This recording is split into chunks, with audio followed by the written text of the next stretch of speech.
భారతదేశ రాజకీయాలను, భారతదేశ ప్రజల చైతన్యాన్ని కమ్యూనిస్ట్ పార్టీలు రైట్ వింగ్, లెఫ్ట్ వింగ్ వీళ్ళు తక్కువ అంచనా వేశారా ఏమిటి అనేది? కమ్యూనిస్ట్ పార్టీలేమో అసలు అంచనానే వేయలే. ఓకే. వాళ్ళెప్పుడు సోవియట్ యూనియన్‌లో ఏం జరిగింది, చైనాలో ఏం జరిగింది, వర్గము ఏం జరుగుతుంది అని మొత్తం బెంగాల్‌లో 32 ఏళ్లలో వాళ్ళు మునిగేటట్టు, రాష్ట్రం మునిగేటట్టు, పార్టీలు చచ్చిపోయేటట్టు ముందు చేశారు. తర్వాత కేరళలో కూడా అదే చేశారు. త్రిపురలో కూడా అదే చేశారు. మావోయిస్టులు అడవులలో ఉండి అదే చేశారు. వీళ్ళు ఒక రిజిస్టర్ లేని ఆర్గనైజేషన్, వరల్డ్ పెద్ద ఆర్గనైజేషన్ అని ప్రపంచం 21వ శతాబ్దంలో ఉన్నదని ఆలోచించకుండా యువత చేతిలో సెల్ ఫోను మనం కనిపెట్టింది కాదు, ట్రావెల్కు విమానం మనం కనిపెట్టింది కాదు, వైట్ బ్రదర్స్ రైతులుగా ఉండి కనిపెట్టింది. కానీ వీళ్ళు పుష్పక విమానం మనమే కనిపెట్టినామని వీళ్ళకి చెప్తున్నారు. పిల్లలు నమ్ముతలేరు. పుష్పక విమానాలు మనం కనిపెట్టినాం, రామాయణంలో పుష్పక విమానాలు ఉన్నాయంటే పిల్లలు సెల్ ఫోన్ మీద చూస్తున్నారు కదా, ఇది వైట్ బ్రదర్స్ అమెరికాలో కనిపెట్టారని. టెలిఫోన్ మనం కనిపెట్టింది కాదు, ఏ టెక్నాలజీ మనం కనిపెట్టింది కాదు, ఇక్కడ మనం అన్నీ తయారు చేస్తున్నామని మోడీ చెప్తున్నాడు. దేని మీద చూసినా చైనా, మేడ్ ఇన్ చైనా ఉంటుంది ఈ పిల్లలు. తర్వాత మీరు సాంప్రదాయంగా పెంచాలని తల్లిదండ్రులకు చెప్తున్నారు. పిల్లలు బయట వరల్డ్ అంతా చూసి వాళ్ళు స్కూల్కి పోయి వచ్చి, కాలేజీకి పోయి వచ్చి ఈ సాంప్రదాయాలు పెడితే మేము ఎక్కడ బతుకుతాం. వీళ్ళు కుటుంబాలలో ఆర్ఎస్ఎస్ లేని తగాదాన్ని పెట్టింది. ఎందుకు? పిల్లలతో తల్లిదండ్రులకు వైద్యం వీళ్ళేమో కొంతమంది వీళ్ళ వీళ్ళ ఏంది కర్రదిప్పుడు మార్నింగ్ అవి ఏమంటారు దాన్ని శాఖలకు పోయేటోళ్ళు ఉన్నారు. అట్లాంటి వాళ్ళు చాలామంది నాకు పూలే అంబేద్కర్ ఫిలసాఫికల్ సెంటర్లో కూడా అట్లాంటి పిల్లలు వచ్చారు. వచ్చి జాయిన్ అయ్యి ఇక్కడ 1 month ఉన్న పిల్లలు ఉన్నారు. శాఖకు వెళ్ళే పిల్లలు వచ్చారా? శాఖలో ఉన్న తల్లిదండ్రుల పిల్లలు వచ్చారు. వాళ్ళు అసలు ఈ కొత్త ప్రపంచం అనే దాంతో మాకు వైరుధ్యం ఎట్లా అవుతుందో చాలామంది మధ్యప్రదేశ్ నుంచి, బెంగాల్ నుంచి, ఒరిస్సా నుంచి ఆ పిల్లలు చెప్తే నేను ఆశ్చర్యపోయా. మా తర్వాత ఇంట్లో బాగా ట్రాడిషన్స్ను పెంచారు. మూఢనమ్మకాలు ఇప్పుడు చూడు ఎక్కువ కనపడతాయి. సో సమృద్ధి అయితే ఖచ్చితంగా 11 రోజులు ఉండాలి, దానికి ఒక సెలబ్రేషను, చచ్చిపోతే ఇది, పోతే ఇది, దినాలు వెళ్ళిన తెల్లారి గుళ్ళో పోయి పండాలి, ఆ గుళ్ళంతా వీళ్ళే ఉంటారు, అది లేకపోతే వాస్తు, చెట్లు కొట్టేసుడు, ఇదంతా వీళ్ళే పెంచారు. కానీ పిల్లలకు రీజన్ వాళ్ళకి ఎక్కుతుంది. వీళ్ళంతా జంతర్ మంతర్ దగ్గర కనపడ్డారు, బయటకు వచ్చారు.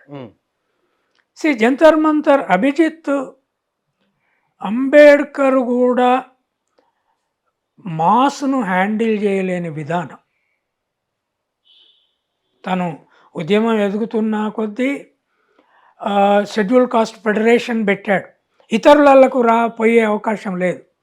ఆర్ఎస్ఎస్లో ఎట్లా అయితే బ్రాహ్మలు, బనియాలు నాయకత్వ స్థానాల్లో ఉంటారు, వీళ్ళు షెడ్యూల్ కాస్ట్ ఫెడరేషన్ పెట్టాడు ఆయన. తర్వాత రిపబ్లికన్ పార్టీ పెట్టిన. కానీ అభిజిత్ అందరు వచ్చే నిర్మాణం పెట్టాడు, ఓపెన్. తను కుల సమస్యను ఎక్కడ ప్రస్తావనే లేదు అసలు, తర్వాత సడన్గా 2 నెలలు కూడా కాకముందే అమెరికా నుంచి 6వ తారీఖు జూన్ నాడు వచ్చేటప్పుడు అంబేద్కర్ బొమ్మ పట్టుకొని వచ్చాడు. నేరుగా ఢిల్లీ పోలీస్ స్టేషన్ పోయి నాకు జంతర్ మంతర్ పర్మిషన్ అన్నాడు. ఇయ్యక తప్పలే. ఎందుకంటే వేలాది మంది ఆయన రిసీవ్ చేయడానికి ఎయిర్పోర్ట్కి వచ్చారు. వేల సంఖ్యలో. వాళ్ళంతా దళితులు గారు. దేశమే వచ్చిందో లెక్కన దళితులే. అదే మిడిల్ క్లాసు, అప్పర్ మిడిల్ క్లాసులు కూడా వచ్చారు. అప్పటికే international media is a Dalit boy అని చెప్తున్నాయి. కొద్దిగా దాన్ని పెద్ద చేయాలని చూశారు వర్గాలే. ఎందుకంటే ఆయన స్ట్రాటజీ రిమార్కబుల్ స్ట్రాటజీ.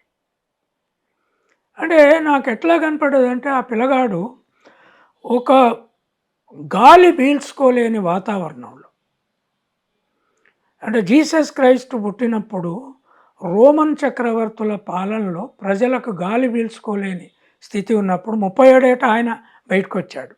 వచ్చి ఆయన దేవుని పేరు చెప్పి విముక్తి పాఠాలు చెప్పడం మొదలుపెట్టాడు. ఫ్రీడమ్, దేవుని రాజ్యం నేనే తెస్తా ఈ భూమి మీద. కానీ అట్లా ఈ పిల్లగాడు వచ్చి ఇక్కడ స్వాతంత్ర్యం, ఇక్కడ గాలి పీల్చుకునే పరిస్థితి, యువకులను అందరినీ ఒక దగ్గరికి తెచ్చే పరిస్థితి, జంతర్ మంతర్ సిట్టింగ్ మొదలు కాగానే ఎంత పెద్ద గాలి పీల్చుకునే వాతావరణం. నాకైతే జీవితంలో ఇట్లాంటి మొబిలైజర్ ఒకడు పుడతాడు అని ఈ దేశంలో నేను ఊహించలే. సంఘాలు ఎదుగుతాయి, లీడర్లు సంఘాలలో ఎదుగుతారు, మనం ఎన్నో చూసినాం. అవును అవును. సంఘాలలో భాగంగా తెలివి కల్లోలు ఎదుగుతారు, స్ట్రాటజిస్టులు ఎదుగుతారు. సో నరేంద్ర మోడీ ప్రధానమంత్రి ముఖ్యమంత్రి అయ్యి ప్రధానమంత్రి అయినప్పుడు ఒక బీసీగా ఇది ఒక స్ట్రాటజిస్ట్ ఎదిగిండు. మొట్టమొదటి నేనే రాసిన కదా ఆయన 2002లో ఆయన ప్రధానమంత్రి అయితే చేశారు కదా మీరు అప్పుడు. 2002లో ప్రధానమంత్రి అయ్యే అవకాశం ఉంది బీసీ అంటున్నాడు. So but this is a freedom, స్వేచ్ఛ, ప్రజాస్వామ్యాన్ని కాపాడడం. అంటే రాహుల్ గాంధీ పడేసిన ప్రభావానికంటే 100 రెట్లు ఎక్కువ పడేశాడు అభిజిత్. తర్వాత 100 రెట్లు యూనిఫై చేశాడు. ఎవరిని యూనిఫై చేశాడు? వెనక్కి పోయే తరాలను కాదు. ఇప్పుడు నా తరము ఈ కొద్ది రోజులలో పోయేది, నీ తరము మా తర్వాత పోయేది. కానీ ఇప్పుడు అభిజిత్ ఆర్గనైజ్ వచ్చే చుట్టూ వచ్చిన తరము ముందు పాలకులు అయ్యేటోళ్ళు, ముందు వివిధ రంగాలలో ఉండేటోళ్ళు, కళాకారులు, ఆర్టిస్టులు. ఈ ఉద్యమం ప్రభావం పోదు. ఇట్లాంటిది చైనాలో ఒక ప్రయత్నం జరిగింది, తీన్ మేనాన్ స్కోర్ది, 1981లో అనుకుంటా జరిగింది. కానీ దానివల్ల తీవ్రంగా అణిచేశారు. కానీ 1968లో ఫ్రాన్స్లో ప్యారిస్ నగరంలో జరిగింది. దాన్ని ప్యారిస్ స్టూడెంట్ మూవ్మెంట్ అంటారు. జనరల్ డిగాలే అని రైట్ వింగ్ నియంత పాలకుని మీద విద్యార్థుల తిరుగుబాటు. అది Paris student movement, 68 Paris movement is the biggest influence. మొత్తం యూరోప్ విద్యా వ్యవస్థను కుదించి వేసింది, ఫ్రెంచ్ ప్రజలందరినీ రోడ్ల మీదకి తెచ్చింది. డిగాలే పారిపోయాడు ప్యారిస్ వదిలిపెట్టి. తర్వాత మళ్ళా వెనక్కి వచ్చి ఎన్నికల్లో మళ్ళీ గెలిచాడు, కానీ మొత్తం విద్యా వ్యవస్థను మార్చాల్సి వచ్చింది. ఇది ఒక మూఢనమ్మకాల్లో చొప్పించబడ్డ దేశం. నాకు భయం వేసేది, ఈ దేశంలో రీజన్ అనేది బతుకుంటుందా? మన ఇళ్ళల్లో స్త్రీలు పురుషులు విపరీతంగా ఆర్ఎస్ఎస్కి ప్రభావితులవుతున్నారు. దళిత ఇళ్ళల్లో స్త్రీలు పురుషులు ప్రభావితం అవుతున్నారు. పండుగలు వస్తే బోనాలు బొట్లు అన్నీ వెనక్కి వెళ్ళి నాలుకెళ్ళ పెట్టుకొని తిరిగే పాటలు పాడుతున్నారు. మూఢనమ్మకాలను పెంచుతున్నారు. ఆర్ఎస్ఎస్ వెనుక నుండి సపోర్ట్ చెప్పకముందే బోనాలు ఉన్నాయి కదా సార్. బోనాలు పండుగలు ఉన్నాయి కదా. గింత నెట్వర్క్ లేదు, ఇంత ఆర్గనైజ్డ్ లేదు. ఒక్క వినాయక చవితి ఉండేది. దీనికి తెలంగాణ ఉద్యమం కొంత జమ చేసింది మూఢనమ్మకాలను పెంచడం. దీంట్లో ఎడ్యుకేషన్ విలువ లేదు కదా. నువ్వు పుస్తకం చదివే పండుగ కాదు అది. నువ్వు ఒక పాట రేషనలిజంతో రాసేది కాదు. ఇప్పుడు ఆడపిల్లలు బ్రహ్మాండమైన వేషాలు వేసుకొని బోనాలు చేస్తున్నారే, లంబాడి తండాలలో దుర్గమ్మ పండుగలు, మూఢనమ్మకాలు పెరిగినాయి కదా. అందుకే మా అన్న చనిపోయిన తర్వాత సైన్స్ మ్యాన్ అనే విగ్రహం పెట్టాల్సి వచ్చింది. సో ఈ స్థితిలో అభిజిత్ దీప్తే, తర్వాత ఆ గౌరవ్ అనే పిల్లగాడు, అశుతోష్, ఆ అమ్మాయి సింగ్ ఆమె, తర్వాత వాళ్ళ మొత్తం టీము మాటల 40 రోజులు ఒక దగ్గర వేలాది మంది వస్తే వాళ్ళకి తిండి ఎక్కడి నుంచి వస్తుంది, వాళ్ళకి నీళ్ళు ఎక్కడి నుంచి వస్తున్నాయి, వాళ్ళకి టాయిలెట్ ఎక్కడుంది, ఏమీ ప్రిపరేషన్ లేకుండా హైదరాబాద్ అమెరికా నుంచి నేరుగా వచ్చి అక్కడ పోయి కూర్చున్న పిల్లగాడు. దేశం అంతా సహకరించింది. అసలు వేలాది మంది ఫుడ్ ఆర్డర్ చేశారు, ఫుడ్ పంపకండి అని అప్పీల్ చేయాల్సి వచ్చింది.